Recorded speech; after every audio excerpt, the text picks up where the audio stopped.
अयोध्यापुरी में रहकर राजा दशरथ प्रजा वर्ग का पालन करते थे। वे वेदों के विद्वान तथा सभी उपयोगी वस्तुओं का संग्रह करने वाले थे। दूरदर्शी और महान तेजस्वी थे। नगर और जनपद की प्रजा उनसे बहुत प्रेम रखती थी। वे इक्ष्वाकु कुल के अतिरथी वीर थे। यज्ञ करने वाले, धर्मपरायण और जितेंद्रिय थे। महर्षियों के समान दिव्य गुण संपन्न राजर्षि थे। उनकी तीनों लोकों में ख्याति थी।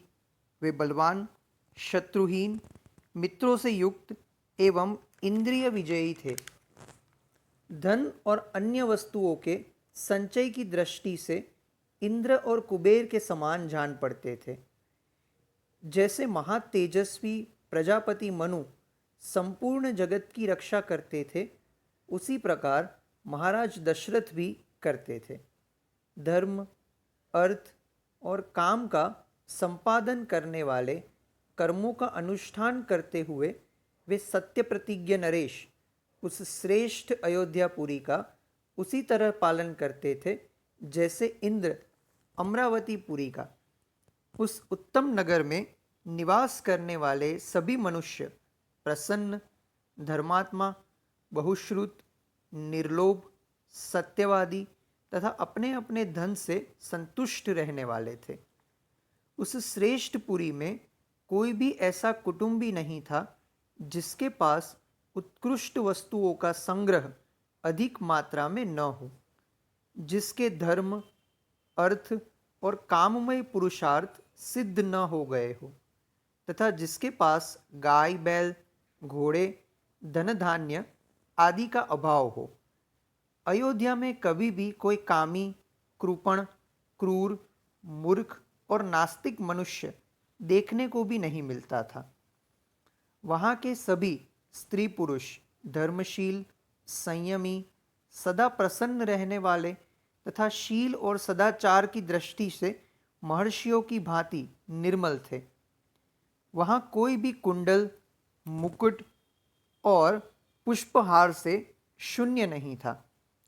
किसी के पास भोग सामग्री की कमी नहीं थी।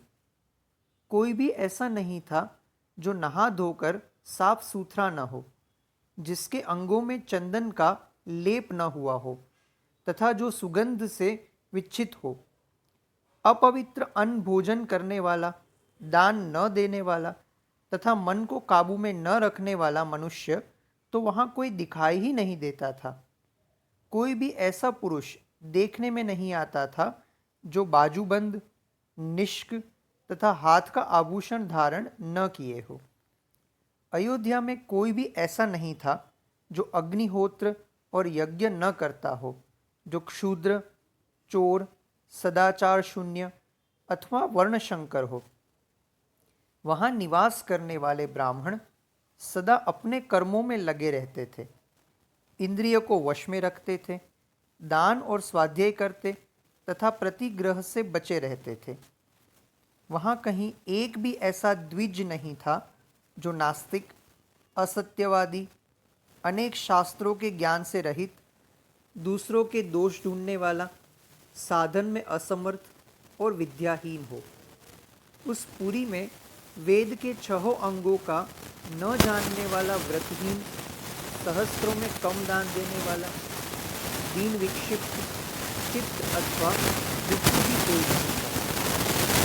अयोध्या में कोई भी स्त्री या पुरुष ऐसा नहीं देखा जा सकता था जो श्रीहीन, रूप रहित तथा राजभक्ति से शून्य हो। ब्राह्मण आदि चारों वर्णों के लोग देवता और अतिथियों को पूजक, कृतज्ञ, उदार, शूरवीर और पराक्रमी थे। उस श्रेष्ठ नगर में निवास करने वाले सब मनुष्य दीर्घायु तथा धर्म और सत्य का आश्रय लेने वाले थे।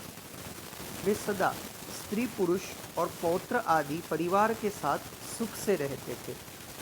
क्षत्रिय ब्राह्मणों का मुंह जोहते थे, वैश्य क्षत्रियों की आज्ञा का पालन करते थे और शूद्र अपने कर्तव्य का पालन करते हुए उपर्युक्त तीनों वर्णों की सेवा में संलग्न रहते थे। इक्ष्वाकु कुल के स्वामी राजा दशरथ अयोध्यापुरी की रक्षा उसी प्रकार करते थे जैसे बुद्धिमान महाराज मनु ने पूर्व काल में उसकी रक्षा की थी। शौर्य की अधिकता के कारण अग्नि के समान दुर्घर्ष, कुटिलता से रहित, अपमान को सहन करने में असमर्थ तथा अस्त्र शस्त्रों के ज्ञाता योद्धाओं के समुदाय से वह पुरी उसी तरह भरी पूरी रहती थी जैसे पर्वतों की गुफा सिंहों के समूह से परिपूर्ण होती है। काम्बोज और वाहिक देश में उत्पन्न हुए उत्तम घोड़ों से, वनायु देश के अश्वों से तथा सिंधु के निकट पैदा होने वाले दरियाई घोड़ों से, जो इंद्र के अश्व उच्चैः श्रवा के समान श्रेष्ठ थे, अयोध्यापुरी भरी रहती थी। विंध्य और हिमाचल पर्वतों में उत्पन्न होने वाले अत्यंत बलशाली पर्वतकार मदमत गजराजों से भी वह नगरी परिपूर्ण रहती थी। ऐरावत कुल में उत्पन्न महापद्म के वंश में पैदा हुए तथा उज्जन और वामन नामक दिग्गजों से भी प्रकट हुए हाथी उस पुरी की पूर्णता में सहायक हो रहे थे। हिमालय पर्वत पर उत्पन्न भद्र जाति के, विंध्य पर्वत पर उत्पन्न हुए मंद्र जाति के तथा सह्य पर्वत पर पैदा हुए मृग जाति के हाथी भी वहाँ मौजूद थे। भद्र, मंद्र और मृग, इन तीनों के मेल से उत्पन्न हुए संकर जाति के, भद्र और मद्र, इन दो जातियों के मेल से पैदा हुए संकर जाति, भद्र और मृग जाति के संयोग से उत्पन्न हुए संकर जाति के तथा मृग और मंद्र, इन दोनों जातियों के सम्मिश्रण से पैदा हुए पर्वताकार गजराज भी, जो सदा मदोन्मत्त रहते थे, उस पुरी में भरे हुए थे। 2 योजन की भूमि तो ऐसी थी जहाँ पहुंचकर किसी के लिए भी युद्ध करना असंभव था। इसलिए वह पुरी अयोध्या इस सत्य एवं सार्थक नाम से प्रकाशित होती थी, जिसमें रहते हुए राजा दशरथ इस जगत का पालन करते थे। जैसे चंद्रमा नक्षत्र लोक का शासन करते हैं, उसी प्रकार महातेजस्वी महाराज दशरथ अयोध्यापुरी का शासन करते थे। उन्होंने अपने समस्त शत्रुओं को नष्ट कर दिया था।